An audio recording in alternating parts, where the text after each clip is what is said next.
Depois de quase 50 anos desenvolvendo e tendo essa ideia, Francis Ford Coppola finalmente lançou o filme dele, mas talvez seja um filme só pro Francis Ford Coppola.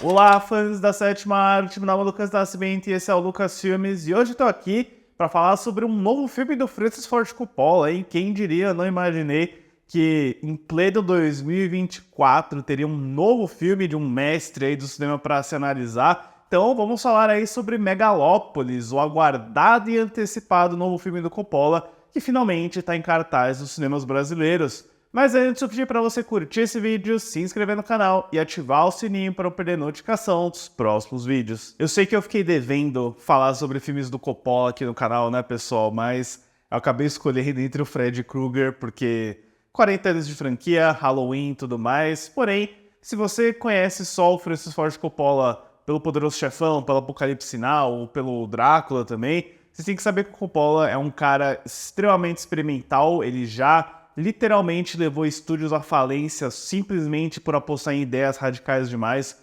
como O Som do Coração, né? Eu acho que esse é o título do filme em português, o One from the Heart, o Tucker e diversos outros projetos aí que não são tão lembrados e falados como a trilogia do Poderoso Chefão, por exemplo. E a ideia do Megalópolis é algo que o Coppola vem falando há muito tempo já. Ele teve a primeira faísca de ideia no final dos anos 70, quando ele imaginou uma história que fosse um paralelo entre a queda do Império Romano e a ascensão do sistema capitalista dos Estados Unidos, né? Então, ele começa a desenvolver conceitos, ideias, ele busca inspirações em diversos elementos, diversas literaturas, e ele quase começa a produção nos anos 80, porém, é algo que ele ouviria em diversos períodos da vida dele, que seria um filme muito caro e que não faria tanto sentido investir uma quantidade de dinheiro tão elevada, ainda mais para um estúdio de Hollywood.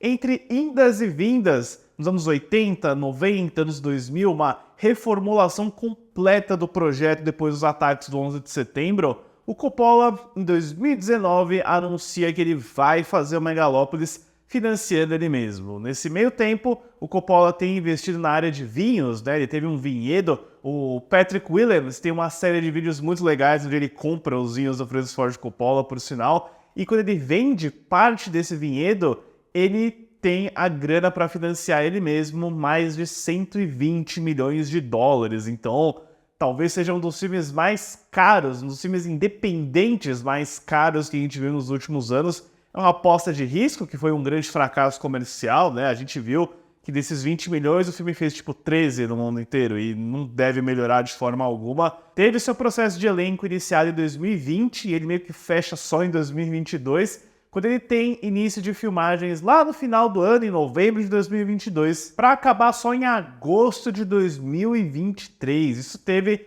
inícios, reinícios, ele passou pelas duas greves do WGA e do SEG, teve permissões, teve algumas controvérsias, como o fato que o Coppola foi extremamente experimental, mudava de ideia, reescrevia a página do roteiro, acabou fazendo com que a equipe de efeitos visuais fosse embora no meio do projeto, mas ele consegue lançar o Megalópolis no Festival de Cannes deste ano com reações mistas, né? Pessoas adoraram o filme, pessoas odiaram, então eu sabia desde o início que o Megalópolis não ia ser uma experiência convencional, tradicional, e quando eu assisti o filme, até que eu achei ele bem menos abstrato do que o pessoal estava vendendo, mas eu confesso que eu saí da sessão meio que sem saber o que achar, né? Foi um tipo de filme onde eu gostei bastante de algumas coisas, detestei muito outras, e foi uma experiência meio irregular para mim, da qual eu não sei se eu repetiria. A história do filme é ambientada na cidade fictícia e futurista de Nova Roma, onde o ambicioso arquiteto, vivido por Adam Driver,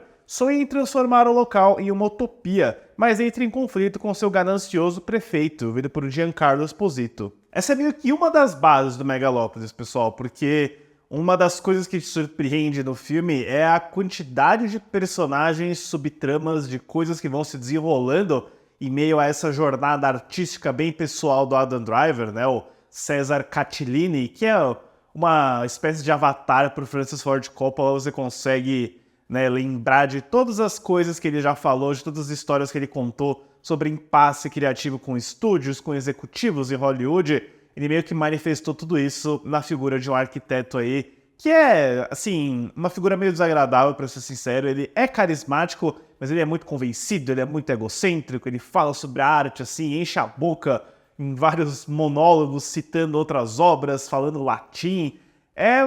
Assim, dá pra ver que é um roteiro que passou por várias transformações ao longo dos anos, porque é aquele tipo de história onde algumas tramas não vão ter resolução, alguns elementos que são introduzidos no começo depois não fazem sentido no final, e você fica meio que à deriva de tudo isso, né? É estranha essa mistura do Império Romano, de uma história clássica de traição, de jogo pelo poder, especialmente com a personagem da Wall Platinum, que é vivida pela Aubrey Plaza, que vai de repórter de fofoca até uma das figuras mais poderosas dessa nova Roma, e esse mix de uma sociedade moderna, de balada, de festa. Na verdade, o que isso me lembrou, esse cruzamento, é quase como se fosse o cinema das irmãs Wachowski pós-Matrix, especialmente O Destino de Júpiter. Eu não acredito, mas o filme que mais me remete a Megalópolis é O Destino de Júpiter, por causa desse classicismo jogado numa estranheza moderna, mas obviamente não tão louco e sci-fi quanto o filme das Wachowski, né?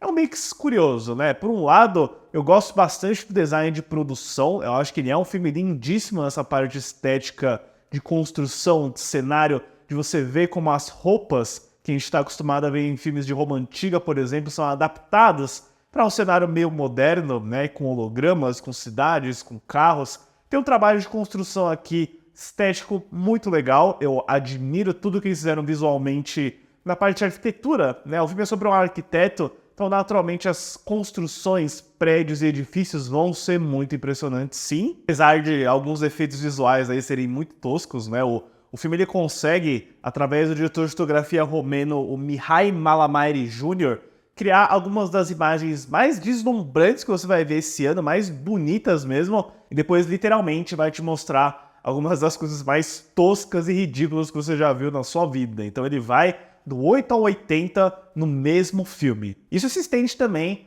pro elenco, pra história. Tem reviravoltas e desdobramentos dessa história aqui que, nossa, tem um elemento envolvendo o Jon Voight.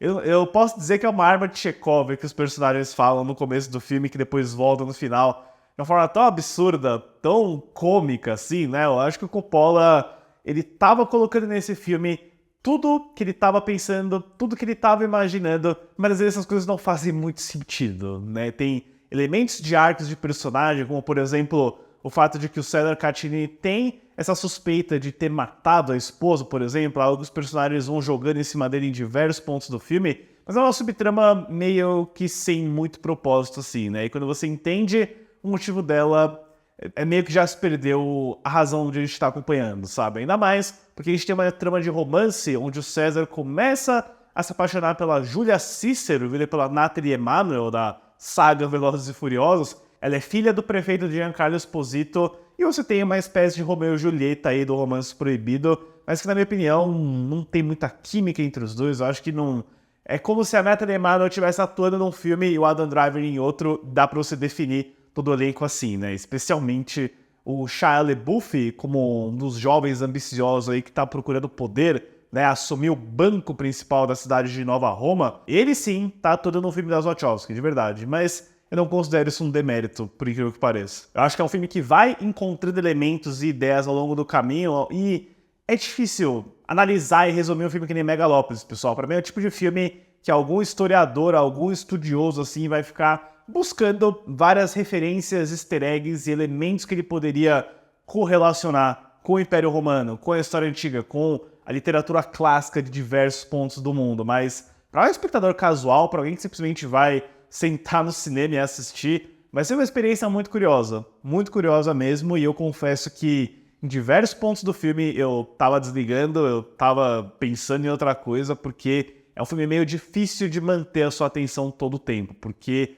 são muitas ideias e não parece ter um senso assim coerente de onde ele tá indo, do que ele quer fazer. Tem uma narração intrusiva do Lawrence Fishburne que toda hora vai te explicar algum conceito ou alguma reviravolta. Então eu não diria que é uma experiência das mais tradicionais, né? Eu acho que para você aproveitar o Megalópolis, tem que entrar na brisa do Francis Ford Coppola, tem que aceitar o que ele tá querendo te dizer, e eu acho que a mensagem do filme é muito óbvia, é muito martelada ao longo de 2 horas, do tipo, beleza, construa um futuro melhor para a próxima geração, e é isso, sabe? Tem várias outras coisas aqui, mas o núcleo inteiro do filme é esse, e eu sinto que o Coppola tá bem fixado nessa ideia, ele quer garantir que você entendeu, que você não perdeu isso de vista, e olha que esse é um filme fácil de perder as coisas de vista, mas no geral, pessoal, Megalópolis é um filme que vai variar muito de espectador para espectador.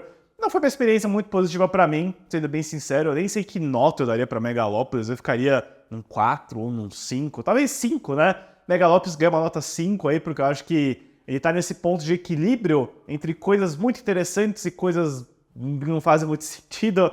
Vai ser difícil dizer se você vai gostar ou não de Megalópolis, é o tipo de filme que é impossível de prever, você tem que ir lá, assistir, ver o que você vai encontrar, ver como que você vai entender, né? Eu posso dizer que ele não é um filme muito mente fechada, assim, sabe? Aquele tipo de filme que você não consegue seguir nada. Ele tem uma história, ele tem começo, meio e fim, mas muitas coisas se perdem no meio do caminho, né? E eu até diria que o elenco tá bem em relação aí ao tipo de personagem que eles estão lidando, né? Como eu disse, são performances que cada uma tá num tom diferente, então elas não combinam muito juntas, mas individualmente você pode ter algum valor aqui, com toda certeza.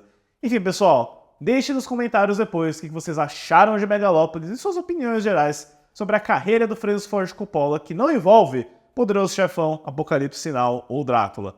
Certo, pessoal? Obrigado pela visita e até a próxima sessão.